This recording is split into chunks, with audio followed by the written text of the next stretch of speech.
So, hello everybody. My name is Vladan Losevic, and I'm making this live video based on inspiration from a writing by intellectual called Yuval Noah Harari that is very famous now at the moment with his book called 21 Lessons for 21st Century. And as a politically active person and as official candidate for the Liberal Party in Sweden now during the European Parliament elections, I've decided to make a small or like a short response to the questions of Mr. Harari regarding nuclear weapons or the risk for nuclear war, regarding climate change, development of artificial intelligence, and also how I see the world in 2040. So the questions here raised by Mr. Harari, I will put the picture in the comment field so you can see them for yourselves, are based on following aspects. So the first question is says, if you're elected, what actions will you take to lessen the risk of nuclear war? Second question stands that what actions will you take to lessen the risks of climate change? Question number 3 says that what actions will you take to regulate disruptive technologies as AI and bioengineering? And the last question is about how do you see the world of 2040? What is your worst case scenario and what is your vision for the best case scenario? Let's see if I can, okay, I'll put the comment here in the comment field, just a moment.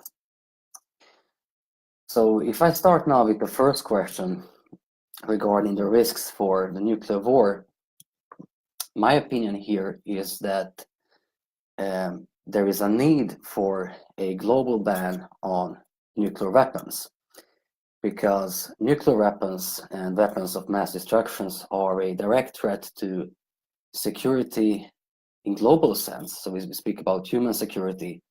They also threat to animal welfare and also to our biological diversity if we speak about, let's say, plants and ecological system.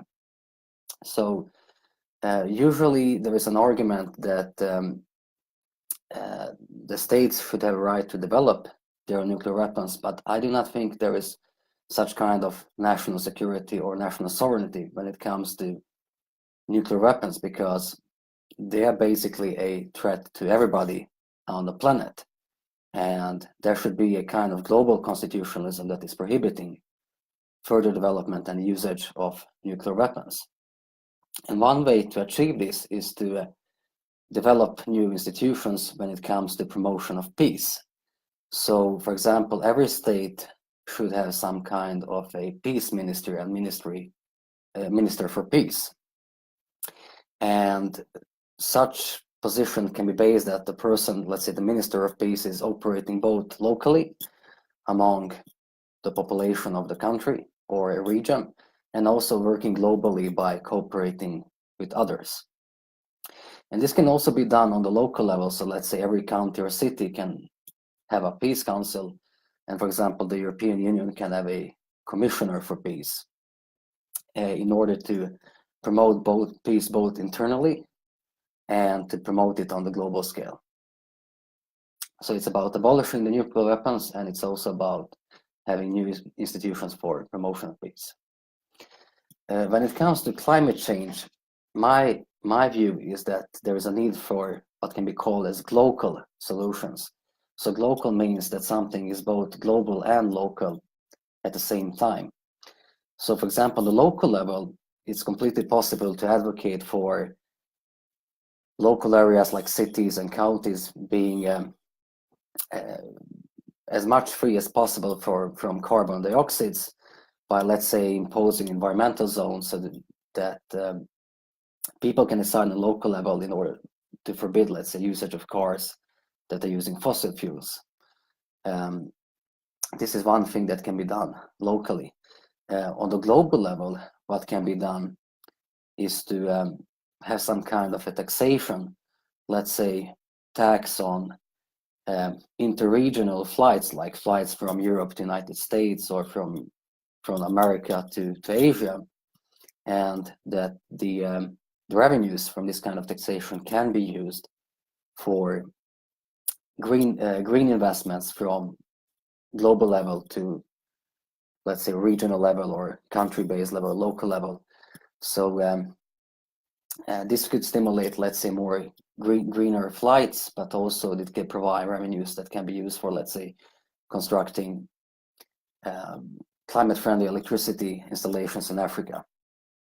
So, and I think also that eliminating the risk for climate change is also about promoting democracy on the global level, not only when it comes to conversations between individuals and organizations, but also when it comes to democratic representation.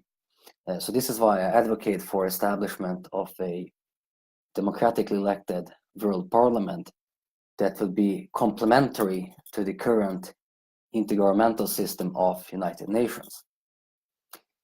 Now, when it comes to the artificial intelligence and other technologies that are very actual at the moment, in my view, this is also touching the ideas of constitutionalism and the ideas of rights.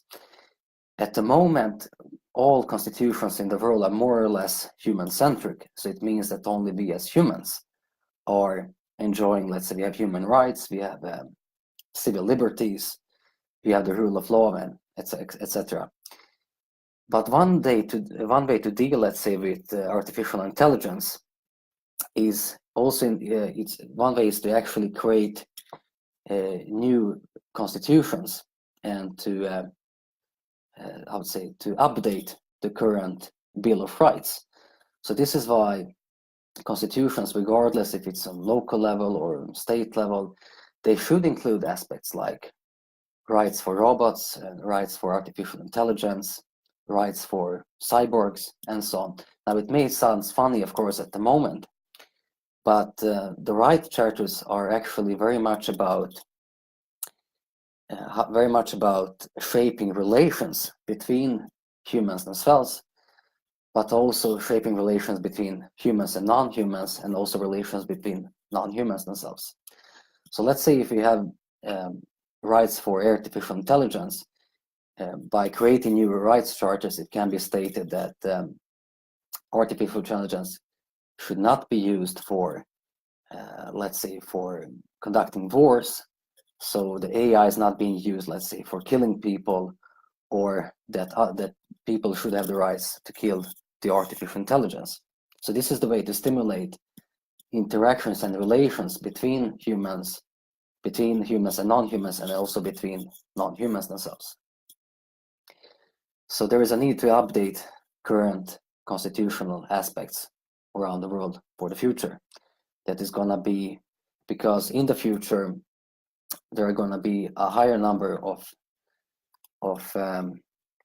let's say what can be called as just a moment to find the right term. So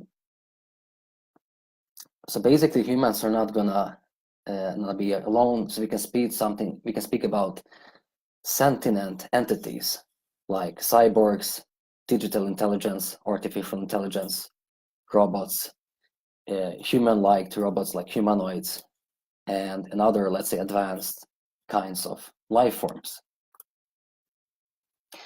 And the last question regarding how I see the world in 2040, for me, the worst case scenario would be that outdated institutions are still in place. Like, I would say, for example, that United Nations are quite outdated because they're based on how the world used to look like in 1945. So it means that much of global governance is very much based on older views on sovereignty of the states and what states are not allowed to do or not. We still do not have, let's say, any global citizenship or something similar. So the worst case scenario is also based on the nation state centrism. So meaning that nation states are seen, or the states are seen, as the primary actors when it comes to global governance, instead of that we as individuals, we as citizens of the world, can be the primary actors by enjoying certain rights, freedoms, and responsibilities on the global level. And it's also the part of the worst case scenario is that there's going to be higher number of dictatorships and closed societies. This is very much dangerous when it comes to further post-industrial development and, let's say, usage of data, because one of the most natural human rights is that we can own things, rights to property. And in case, if you look, let's say, in societies, China, which is already turning into a digital dictatorship, it means that the government can either own your own data at higher levels, or that the government is actually using your own data to control your private life, your working life, and also to reduce your freedom of having a secret life. So this is the worst case scenario as I see for 2040. The best case scenario I see for 2040, I mean, like in 20 years, how the world could look like, is that they have much more modern institutions, that there is a kind of global federalism that is including global democracy and global citizenship, and that we have a much more open world and democracy in the global sense. So one very important question for me is that we as individuals should have the right to enjoy global free movement, because we do not choose where we are born, but we should be able to choose as much as possible where we want to live and where we want to work and develop ourselves as humans. So this is a way for me to answer the questions that are raised by Mr. Harari, and I'm hoping that there will be more other people, especially other politicians or, let's say, activists, that are willing to answer these questions on how our world could look like in 20 years. So thank you very much for listening, and I wish you a pleasant Tuesday.